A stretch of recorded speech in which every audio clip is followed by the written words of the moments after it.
Pala naman kayong hanap buhay dito kay caretaker. Ano kayo? Kaya may sweldo. Hindi mo ako sinusulduhan. Hindi kayo sinusweldohan. Eh, sa kayo, Tiyuhin ang aking kahit na isa kayo kumukuha ng pang-araw-araw nyo. minsan, napapasama nyo.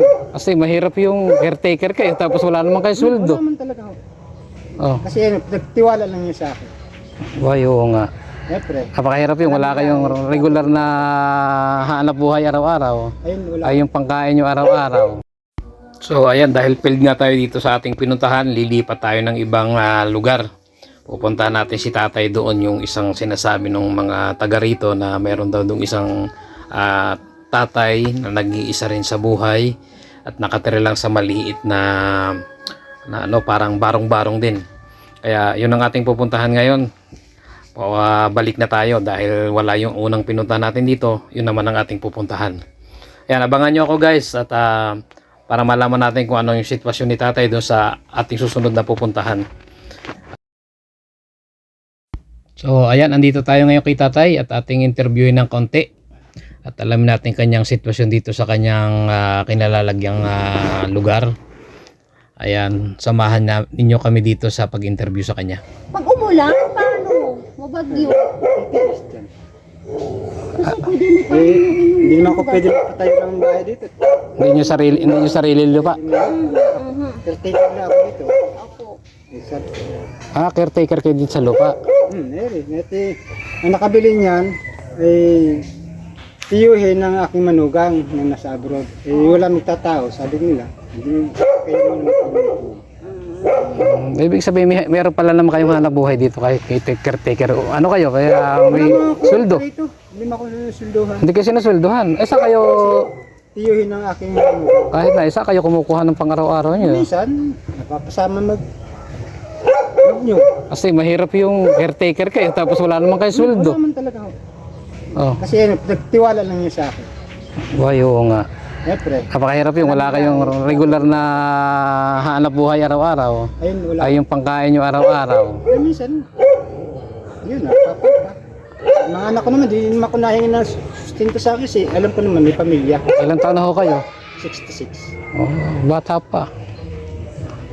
Malakas pa naman. Wala pang mga nararamdaman sakit. Kaya lang, siyempre, dinadaan na lang sa hindi pag-iisip ng at wala naman mag-aasikaso. Ay, yung mga anak nyo naman ho, napasyal pa naman dito sa inyo. Minsan, minsan kasi lahat naman may pamilya. Kahit naman ho may pamilya, dapat naman pagka may pamilyang ganun Ganun talaga. magulang hindi Sabi ko sa nakakalimutan. kanila, ang paliwanag ko kasi sa kanila, habang ako kaya ko pa, okay lang sa akin. No, kahit ako isa. Kaya ko pa naman yung suportahan yung sarili ko kahit na sa loob ng isang buwan kapag trabaho ko ng isang linggo, pwede ko na ibili sa pagkain. Ganun lang. Yung tinitirhan nyo, pag malakas ang ulan, Ay, oo, babasa eh. mababasa kayo. Kung ganyan, dyan lang. Ay, kanino, hoer eh. Yan, dati, yung ako may kalibig ko yan. Kasi yung una kong asawa, patay na. Yung una kong asawa, taga rito mismo, taga Alfonso, mga Del Mundo. Lahing indang na Pulido ay namatay 40 anyos, nabalo na ako ngayon.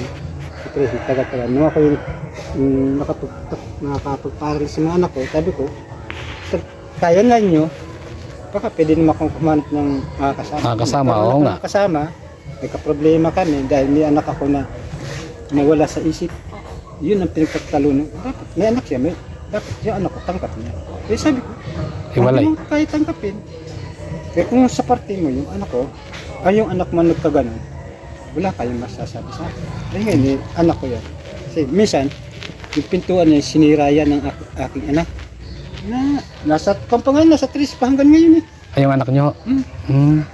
Kasi, lalaki o babae? Problema yun, nagkahiwalay sa asawa. Babae o? Babae. Lalaki. Lalaki. Lalaki ang ako. Eh, siyempre, nasa ibang bansa, nag-isip itong aking anak at hindi na uwi. Sabi niya, may asawa na. Eh, nag-aaway lagi sila sa pag-uusap sa cellphone. Ngayon, nagdesisyon yung babae, kung ganyan lang naman, hindi na ako, oo. Hindi nga naman, may anak silang dalawa. Dati ako nagpaaral noon.